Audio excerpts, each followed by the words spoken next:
বন্ধুরা, আমি নেপাল বেড়াতে এসে হোটেল থেকে বেরিয়ে একটা টোটোওয়ালার সঙ্গে কথা বললাম যে এখানে কিছু মন্দির আছে দেখবার জন্য। তা উনি রাজি হয়ে গেলেন। 350 টাকা ভারতীয় মুদ্রায় আমাদের 3-4টে মন্দির কাছে কাছে আছে হোটেলের পাশাপাশি। তা আমরা বেরিয়ে পড়লাম এই মন্দির দর্শন করতে এবং আপনাদেরও দেখাবো এই ভিডিওর মাধ্যমে এখানকার এই আশেপাশে কি কি মন্দির আছে। তা আমরা সর্বপ্রথম আমাদের টোটো ভাই নিয়ে যাবে বিরাটনগর শ্যাম মন্দিরের কাছে। শ্যাম মন্দির দর্শন করব আমরা। চলুন একটু দেখে আসি বিরাটনগরের শ্যাম মন্দির।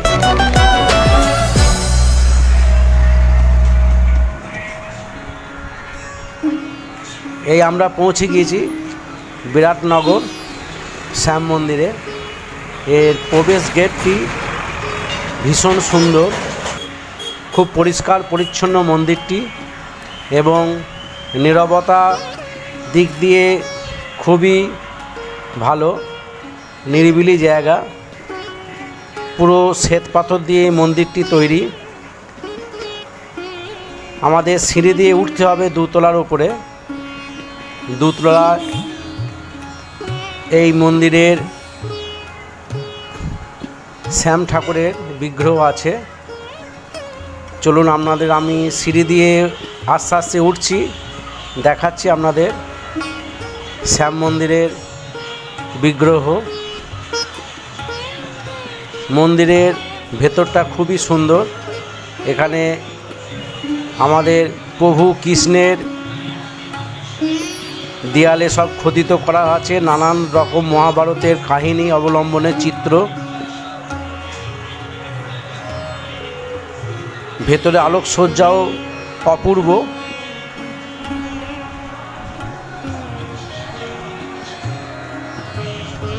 কর্তৃপক্ষের কাছে জানতে পারলাম মন্দিরটি বেশি দিন হয়নি, তৈরি হয়েছে বছরখানেক হলো মন্দিরটি তৈরি হয়েছে।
गुरुजी, ये मंदिर मैंने कब तैयारी हुआ कितना साल में है?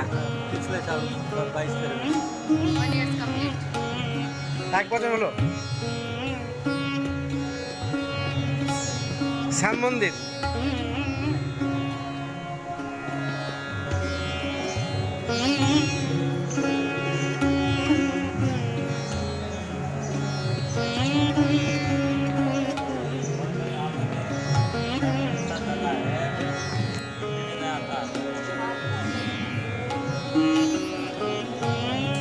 নমস্কার বন্ধুরা, আমার পশ্চিমবঙ্গে যেসব বন্ধু আছেন ফেসবুক ইউটিউবে, তারা দেখতে পাচ্ছেন আমি নেপালে বেড়াতে এসেছি। নেপালের এটা হচ্ছে শ্যাম সুন্দর মন্দির। এটা বছরখানেক হলো তৈরি হয়েছে, খুব সুন্দর মন্দিরটি। এখানে আমি বেড়াতে এসেছি, আপনাদের দেখাচ্ছি তাই ভিডিওটি আপনারা আমার সঙ্গে দেখুন। আমি মন্দির দেখাচ্ছি, মন্দিরের কাজ কারবারগুলো যেসব আছে ভেতরে সেগুলো সবই তুলে ধরার চেষ্টা করছি। আপনারা আমার ভিডিওর সঙ্গে থাকুন, আদিত্য ভিডিওর সঙ্গে।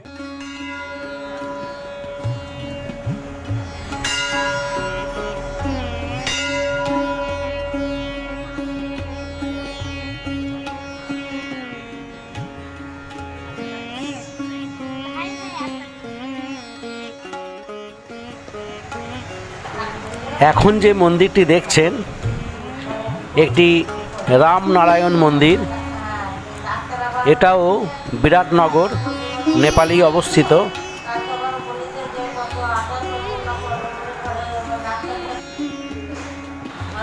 নেপাল প্রধানত হিন্দু রাষ্ট্র।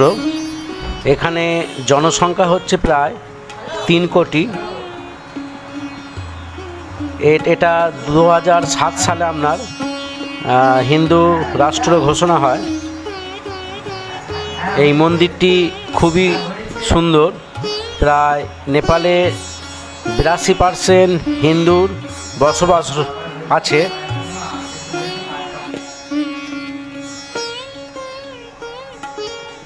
রাম মন্দিরের পাশে একটি শিবের মন্দিরও আছে।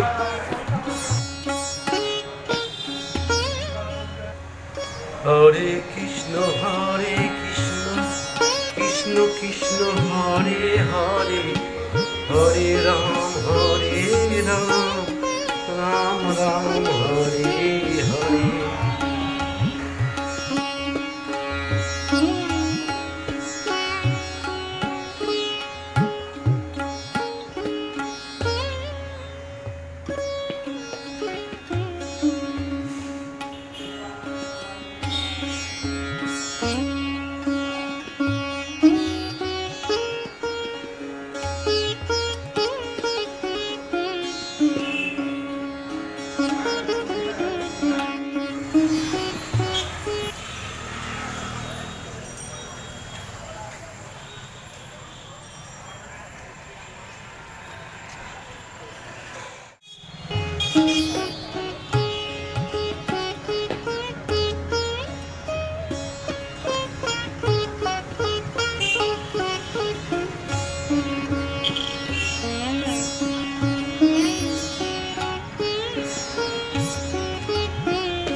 এখন যে মন্দিরটি দেখতে পাচ্ছেন এটি হচ্ছে কালী মন্দির। এই কালী মন্দিরের ভেতরে দুর্গা ঠাকুরের মূর্তি আছে এবং দুর্গা ঠাকুরের মূর্তির বাঁ পাশে বৈষ্ণব মাতা মূর্তি আছে এবং নিচে একটি কালী মূর্তি আছে।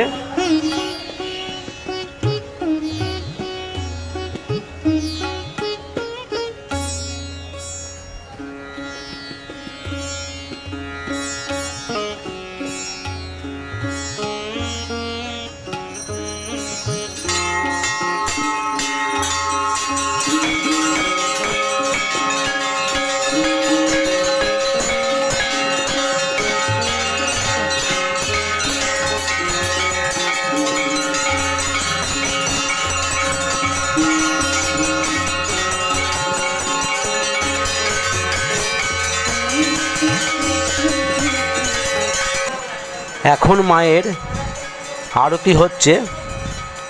আমরা আরতি দেখার জন্যে দাঁড়িয়ে পড়লাম মন্দিরের সামনে এবং আমরা দেখব মায়ের মূর্তি এবং পুজো দেখছি। আমার ছেলে তো আবার ঘন্টা বাজাতে আরম্ভ করে দিল।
এখন যে মন্দিরটি দেখতে পাচ্ছেন এটি হচ্ছে পঞ্চমুখী হনুমান মন্দির। এই হনুমান মন্দিরের ওপরে রাম সীতা লক্ষ্মণের বিগ্রহ আছে আর নিচে হনুমানজির মন্দির। এখন হনুমানজির পুজো হচ্ছে, আরতি চলছে। আমরা এই হনুমানজির আরতি দেখে আমরা উপরেও যাব, আপনাদেরও দর্শন করাবো রাম সীতা লক্ষ্মণের মূর্তি।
এই ওপরের বিল্ডিংয়ে রাম সীতা লক্ষ্মণের মন্দির আছে। এই হচ্ছে তার বিগ্রহ, আপনাদের দেখাচ্ছি। আপনি দেখতে পাচ্ছেন রাম সীতা লক্ষ্মণ হনুমানের ওপরে আছে, নিচে হনুমান, ওপরে মন্দির আছে রাম সীতা লক্ষ্মণ।